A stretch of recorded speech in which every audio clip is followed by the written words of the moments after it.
Howdy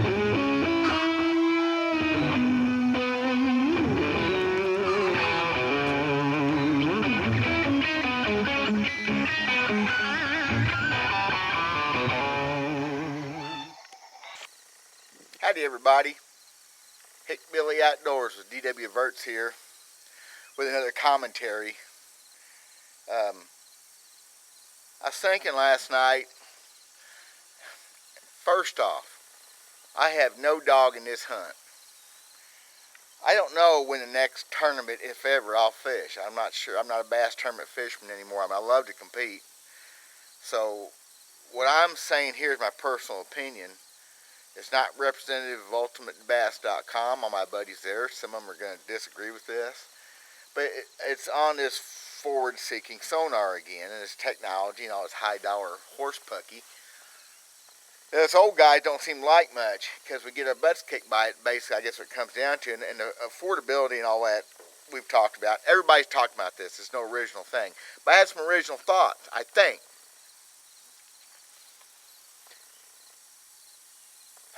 Has anybody given thought to how far this is going to go in the future? I said when this come out, I said someday we're going to be able to see the lines on the sides of these bass. Now, I know, I've never used it. I had a transducer, I sold it. I decided not to do it. I don't even have a bass boat right now.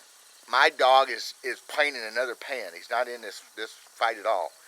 But let me put succinctly how far is it going to go. And today's anglers that are growing up with this, I'm going to tell you what, I'm a better fisherman than you are. If not, I will be.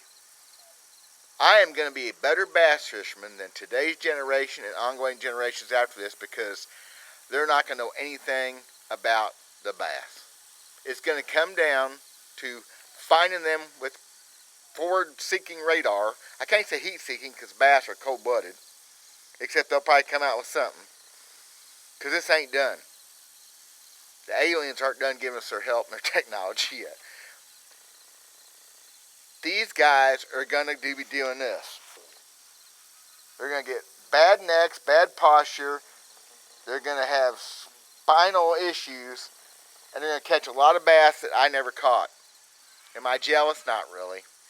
They're never going to learn to taste and feel and think and feel what's going on around them. I've already seen it. Finding bass is an art, or always has been the way I do it. Rod and reel, lots of casts. Oh my God, a million casts. I don't know how many casts I've made in my life. Have I made a million? Feels like it sometimes. So, I am a better bass fisherman than you are, or I will be. And 10 years from now, if I'm still alive, the guys younger than me, I'm a better bass fisherman than you are. You're better at electronics. I know it doesn't mean you're going to catch them. I get that.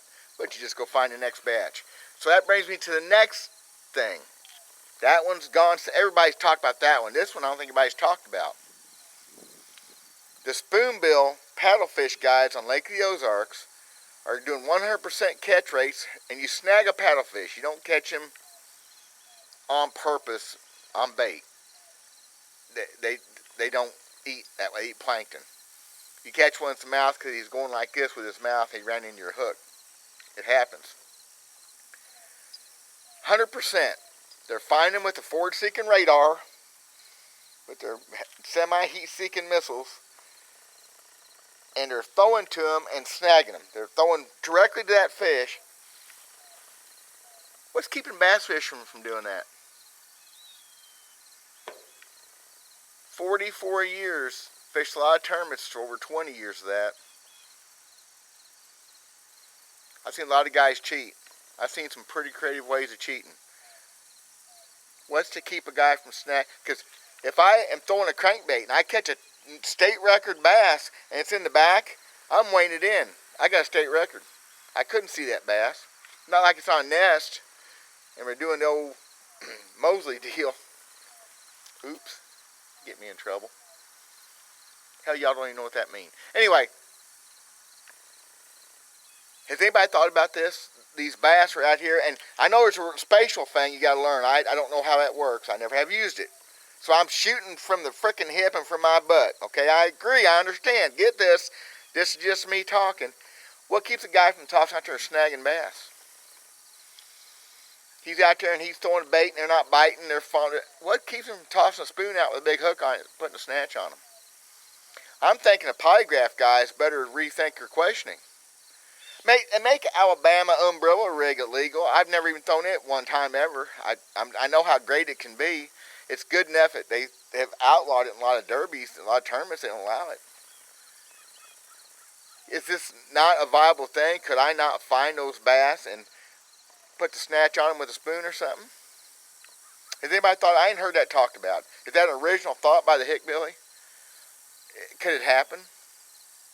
There's unscrupulous people in everything we do in the world, and bass fishermen are no better and probably a little bit worse sometimes. A lot of ego. Can't catch that bass, I'm going to get him anyway. I can't see him, so snagging him. Am I shooting in the wind? Am I blowing it out the rear end? Tell me. I am not going to do technology. I can catch bass with an old-fashioned flasher. Oh my God, if I caught bass with a flasher. Zircom come out with a digital flasher years back. I had some of them had on 2 boats. Oh my gosh, a digital. First time I ever used it, I was throwing a crankbait on a point, big old DD22, and I'm looking down at this digital depth finder in front of the boat, not a graph. That's how long ago that was. And I saw a line go like this. It went like this. What the heck was that? Well, it was my crankbait. I'd never seen that on a regular flasher. I got to watching that. That's cool because you'd see it go underneath the boat and you see it come back up. Well, that's just cool. I'm looking, all of a sudden it went like this. Well, what's that? I caught the bass. I saw it. I saw it on a digital, plain old-fashioned flasher. I saw. Man, I'm simple. I know, guys. I'm a pretty simple person. Panoptis guys, you're going to get bad necks, you're going to have bad posture, you're never going to learn how to smell, taste, feel those bass. You got to feel it, son. You got to smell, you got to hear the birds singing. The things that make you go, oh, what's that over there? Or deer hunters, good deer hunters, same way. All of a sudden you know that deer's there. You've done that. If you've hunted very many years, you have smelled or felt that buck before you ever heard him. Something told you to look over your shoulder. You've done that if you're a real outdoorsman and spend any time in the woods. Bass fisherman happens all the time. You go, oh, click. Ain't gonna happen if you're doing this. Gonna make people stupid, guys. I wish I was a little bit young. Of course, if I was younger, maybe I'd embrace this. I'm gonna be a better bass fisherman than you are. I'm already better than a lot of these new guys. Will they beat me in tournaments? Absolutely. The technology will beat me. They still got to catch them. Still got to put them in the boat. They're not going to be as tired and beat up as I am. They're going to make way less casts. Son of a buck. They can run around for days and look for bass with a depth finder and never make a cast. Mark them on GPS. Because once you learn what they look like, same thing on my down imaging, I can pretty much tell if they're bass. It'd be funny though, these guys trying how many hours they spend on carp. Carp don't hold the same. Walleye around Missouri here, walleye hold pretty close to bass sometimes. Usually I can tell it's a walleye though. I can tell. I can tell in the paper graph days. Back when we had paper graphs that scrolled across the screen, the most detailed graph you ever saw in your life, high dollar paper, man. Okay, I'm done. That's all. Just a thought. Has anybody thought about this? Can I be original one time? Probably not. I laid awake at night last night thinking about this crap. What is wrong with me? I need to go fishing. I got grass. Oh my golly, this grass. Oh, it rained. I'm gonna mow grass tomorrow, get some chores done. I'm going fishing. I don't care how much it hurts, how much it kills me. And I'm thinking about putting my Garmin graph on my boat. My brand new Garmin, still been in the box since April. It's a regular graph, not touchscreen. The failures of touchscreen scare me. I know it's got GPS. It's probably side imaging. Is it side imaging? No, probably not. I don't need side imaging, especially on the front of the boat on a frickin' John boat. I bet you I catch some bass this week. I bet you I catch some big bass because I'll feel them, I'll taste them, I'll breathe with these bass. They'll be part of me, I'll be part of them. The old-fashioned, old-school way. Guys, hope y'all love your forward-seeking radar. Hope it works for you. Hope it don't give you bad necks, bad posture, and bad feelings when you can't catch them. Hope you're not snagging them when that happens. My name is Dale Verts. I'm a hickbilly, not a hillbilly. We've talked about this. I'm proving it all the time. Hickbillies are special. This is special. UltimateBass.com does not sanction this video in any way, shape, or form. This is just me talking. God bless you guys. Thank you. I'm a sad. Truthfully. Look at that grass. Oh my gosh, look at the grass.